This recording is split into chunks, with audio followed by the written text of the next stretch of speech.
Friends, I wanted to take a moment and thank you all for your ongoing leadership as we continue to combat COVID-19.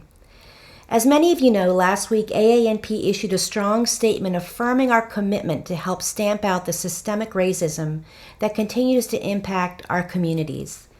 We at AANP believe that as healthcare professionals, we must work to end injustices that undermine the health of our patients and our country. Here in New Orleans, I see every day how inequities impact access to health care.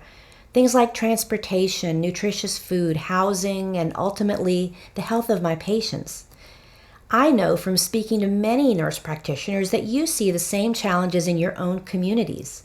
Racism really is a public health issue, and together we must work to eliminate it from our nation to provide a healthy, equitable future for all of us. As nurse practitioners, we're dedicated to ensuring that our patients receive access to the high-quality care that they so deserve. In order to build upon the training that our members receive regarding health disparities and inequities, AANP will soon be rolling out new CE courses on our CE Center that address health equity and strategies to combat implicit bias.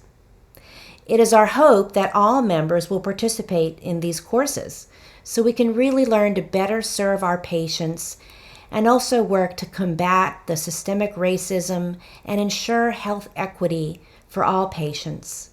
Please be on the lookout for more information in the coming weeks on these new courses. And thank you. Thank you all for your dedication to patients and the communities that we serve.